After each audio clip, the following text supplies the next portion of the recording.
morning, Tottenham fans. As the international break drags on, I've got you covered. Daily Tottenham videos, speaking about everything Tottenham.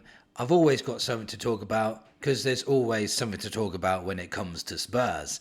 So in today's video, I'm going to talk about the list that has just come out about the 20 highest paid players in the Premier League, and guess how many Spurs players are on that list? I'll tell you a little bit later in the video. Also, we've been linked to Kevin Schade from Brentford, the left forward for Brentford. Obviously, he's worked under Frank before. I'm going to tell you why that is a bad idea. Also, Williams Barnett has won Player of the Month for the under-21s Tottenham side, and he's only 17. The question I'm going to ask today is, should we be integrating him into the first team? All that in today's video. If you're new here, please hit that subscribe button. I am now, I think, just about 40 something away now from the massive milestone of 3,000. If you enjoyed this video, please hit that subscribe button. It's free and it means so much to me. Thank you for everybody that's contributed to the channel so far. Now let's get into the video, because this is quite interesting and you have to ask yourself a question after I've told you the results of this.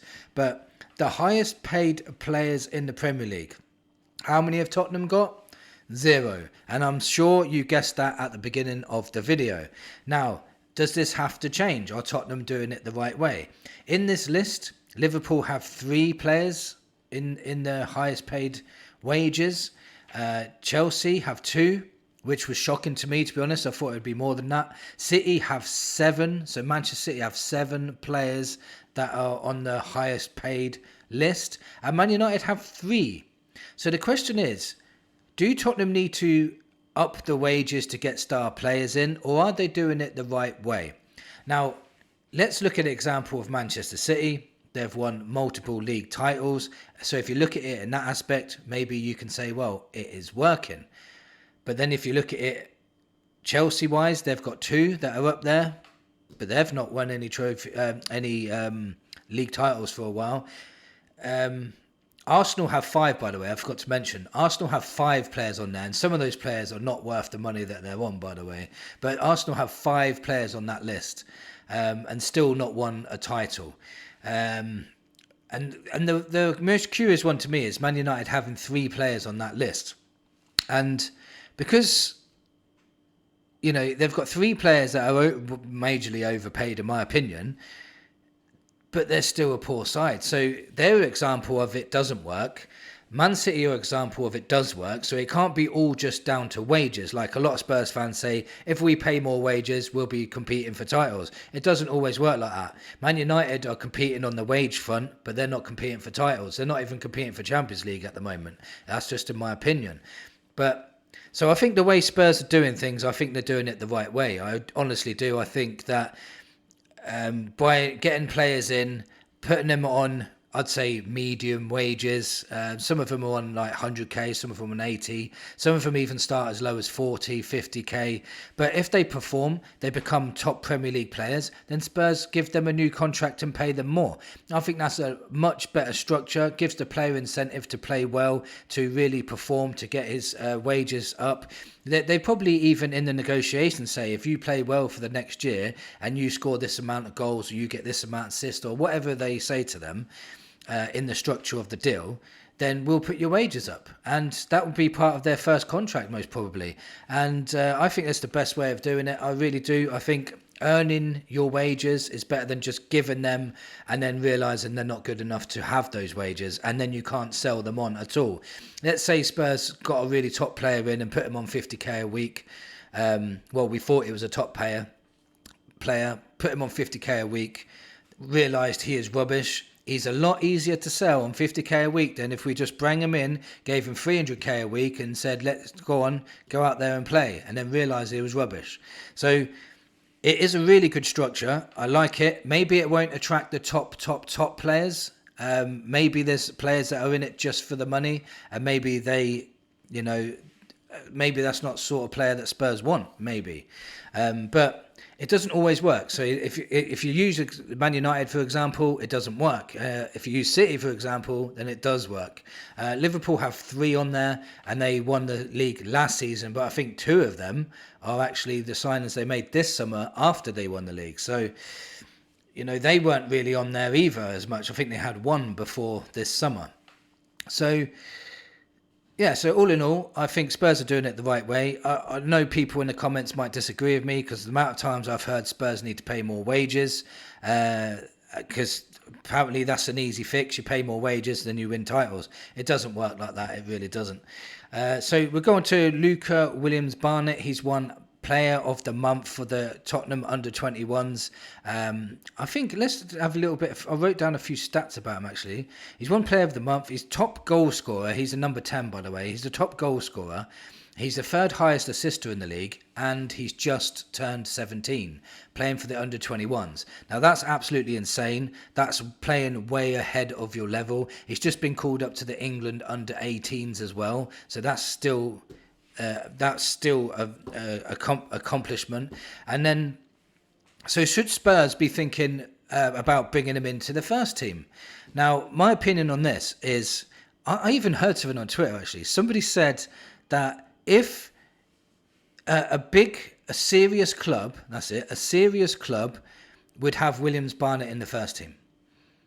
That just makes no sense to me whatsoever. A serious club would nurture him, put him out on loan, see what he can do, then bring him back to see if he's good enough or not. Because I'm not being funny. The under-21s football is a high level for a 17-year-old, don't get me wrong. But from jumping from that to playing Champions League football, now that's a massive, massive jump. And we do not want to put that pressure on him straight away for him to maybe even sink, and then everyone will say he's rubbish and his confidence will drop and all this. You know that what some fans are like. They will really, really criticise if he doesn't perform. People will start saying he shouldn't have been brought in too soon and blah, blah, blah. He may even come in and be a superstar, because there is examples of Max Dowman at Arsenal, who came in when he was 15. You got Ethan Nwaneri, came in when he was 17 and playing really, really well. And obviously Williams Barnett is 17 now. People were saying, why can't he play at that level? Players develop at different speeds. Players, Nwaneri is getting first team experience early, but there could be a point where Williams Barnett comes in the first team at the age of 19 and excels past Nwaneri. You just don't know how they're going to develop, and I don't think we should rush him into the first team just yet. We're not desperate to rush anybody into the first team yet, and we're playing twice per week, Premier League and Champions League, which are 2 levels that are way above the under-21 levels. Just look at Will Lancashire and players like that, banging 20, 30 goals in on the under-21s, and really struggled when he played in the Premier League. So it's a massive, massive jump, and he's still very, very young. I would let him play out the under-21s this season, and then at the end of it, see where he is, even train him in the first team during pre-season, and then send him out on loan like they did with Vuskovic, probably into a championship side to see what he can do there. And if he can excel in the championship and he really lights it up there, then we have the decision to make. Shall we bring him back to the first team? But I would not rush him. Let me know in the comments if you would bring him into the first team this early. Now, there's been massive links to Kevin Sade, the left forward for Brentford. Obviously, he worked under Thomas Frank before. Frank's a big admirer of Sade. He's the one that obviously developed him into this goal-scoring forward. Sade does really, really well. But the reason why I said at the beginning of the video that I don't want this player at the club is because he's very, very similar to Brennan Johnson, but scores less. So he's a goal-scoring winger, but he scores less. So, Johnson's a clinical finisher, a very good finisher. But the biggest gripe we have with Johnson is his impact is him being able to impact a game and contribute to the game. And other than goal scoring, Johnson really struggles with taking on his man. His work rate has always been criticised, I suppose. His passing is not the top notch, it's not the best. So Sade's similar. Would you want to bring in a Sade just to get the same criticism as Johnson's getting. What I would rather do, rather than bringing in Sade, was develop Tel and Odegaard, because Tel and Odegaard are I think 2 or 3 years younger than Sade, but I think their ceiling's much higher, and I think they could probably excel past a Sade level, in my opinion. I think if we were going to buy a left winger, it should be someone top notch. You know, like we did on the right wing with Kudus, we need the same level. So for me, like a Semenyo, for me, you can't replace Sonny with a Sade. That's just not on for me. You had a top quality left winger. You cannot that. We've made this mistake before by replacing a Harry Kane with a Richarlison. We cannot make that mistake again with Sonny and bring in a Sade. I'm sorry, that's just not good enough. I'd rather keep Tel and Odegaard if we were going to sign a player like that. I'd even bring back more and develop him rather than do that. I really would. If Frank can develop Sade into a half-decent player, what's he going to do with Matisse, Tel and Odegaard? He could probably develop them into even better players. So for me, I would not sign Sade, but let me know in the comments if you would sign Sade. Let me know in the comments also if you think Spurs should pay more wages, and do you think that translates into more success? Because in my opinion, I don't think just paying extra money actually brings success at all. I really don't think it does. It does help a little bit, obviously, if you can attract the top players all the time, but it does hinder you if you try to sell the player on if you feel like he's not good enough or he's not performing. So thank you for watching, everybody. Let me know in the comments everything I spoke about today in the video, and I'll see you on the next one. Come on, you Spurs.